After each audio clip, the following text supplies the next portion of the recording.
जिस समय से ये उस परम पिता के उस सुखमय स्थल से, उस सतलोक से, अमरलोक से बिछुड़ कर आई है, उस परम पिता से दूर हुई है, उसी दिन से इसको आभास हो गया है कि जो सुख मैं छोड़ के आया हूँ वो यहाँ नहीं है। उसकी खोज में फिर ये अपनी अटकलबाजी से, जीव सोच से सोचने लगता है, प्रयत्न करता है। जैसे कोई निर्धन है, वो सोचता है कि धनवान सुखी होंगे, धन में सुख होगा, और धनी व्यक्ति को स्वप्न में भी सुख नहीं होता। पुण्यात्माओं, निर्धन को तो ये बात जचे नहीं कि धनवान सुखी नहीं, लेकिन किसी धनवान यानी मायाधारी से मिलकर देखना उसके ऊपर कितनी समस्याओं का पहाड़ होगा, आप सोच भी नहीं सकते। जहाँ माया है वहाँ शीतलता नहीं हो सकती, जहाँ भट्ठी अग्नि की तप रही हो वहाँ शीतलता नहीं हो सकती। ये माया अग्नि की भट्ठी है, इसके निकट बैठकर प्राणी कभी भी शीतलता महसूस नहीं कर सकता। धनी व्यक्ति सोचते हैं कि राजा लोग सुखी होंगे, राजा को सुख स्वप्न में भी नहीं होता। आपको ऐसा लगता है जैसे इसके आगे पीछे बड़ी सेना चलती है, बड़े बड़े अधिकारी सलूट लगा रहे होते हैं, ये महासुखी होगा, कारों में चलते हैं। सपने में भी सुख नहीं है इनको,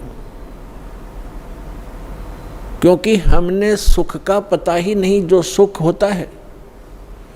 राजा लोग समझते हैं कि ऊपर के ये देवता लोग सुखी होंगे स्वर्ग आदि में। स्वर्ग के देवता सोचते हैं इंद्र सुखी होगा, जो देवराज है, देवताओं का राजा है। और देवराज सोचता है कि ब्रह्मा विष्णु महेश सुखी हैं। ब्रह्मा विष्णु महेश कहते हम स्वप्न में भी सुख नहीं हमारे को। आपने भगवान विष्णु की कथा पढ़ी होगी, बहुत बार सुनाई है, देवी भागवत प्रथम स्कंद में। खुद स्वीकार करते हैं श्री विष्णु जी, ब्रह्मा जी को बता रहे हैं कि मैं अधिकतर समय में तप करता हूँ और तप से अपने बैटरी चार्ज करके सिद्धियाँ प्राप्त करके फिर राक्षसों के साथ युद्ध करता हूँ। कभी मुश्किल से कोई समय मिलता है तो लक्ष्मी के साथ सुखपूर्वक समय बिता पाता हूँ। तो खाक सुख है यहाँ पर। परमात्मा बताते हैं झूठे सुख को सुख कहे, ये मान रया मन मोद, सकल चबी न काल का, कुछ मुख में कुछ गोद।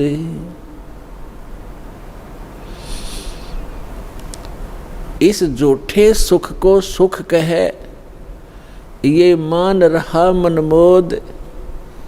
कौन से झूठे सुख को?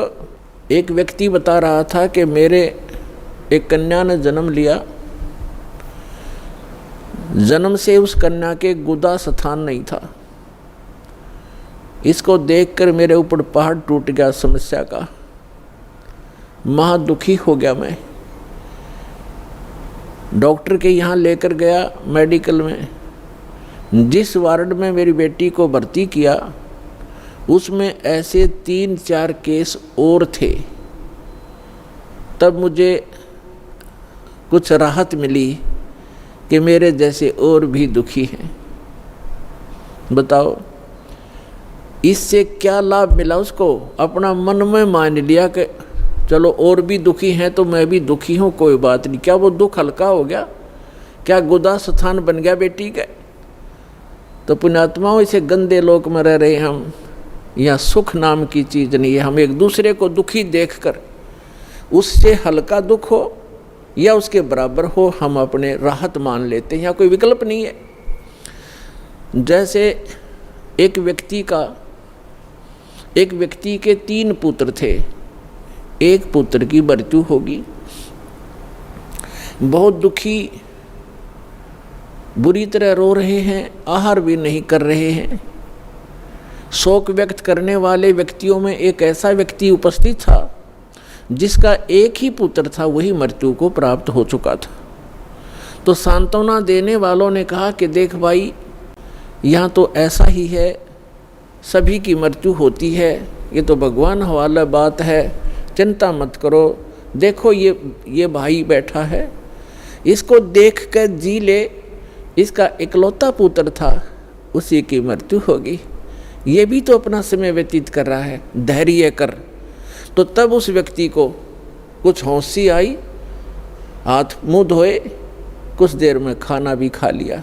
अब उसने ये सुख मान लिया कि देख, इस बेचारे का इकलौता पुत्र था और वही मर गया, मृत्यु को प्राप्त हो गया। शुक्र है मेरे तो 3 थे, मेरा तो एक ही मरा है, 2 तो बचे हैं, पहले इससे सुख मान लिया।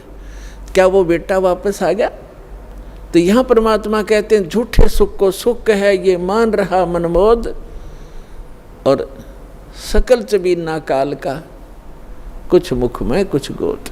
परमात्मा यहाँ क्या बताते हैं, भाई तन दर सुखिया कोई न देखा, जो देखा सो दुखिया हो, उदय अस्त की बात करते हैं, मन सबका किया विवेक का हो, सबका किया विवेक का हो। भाई घाटे बाधे सब जग दुखिया, के गृहस्थी बैरागी हो, लाभ हानि से सब कोई दुखिया, के गृहस्थी बैरागी हो, सुख देव ने दुख के डर से, गर्भ में माया त्यागी हो, गर्भ में माया त्यागी हो, तंदर सुखिया कोई न देखा, जो देखा सो दुखिया हो, उदय अस्त की बात करते हैं, मन सबका किया विवेक का हो, सबका किया विवेक का।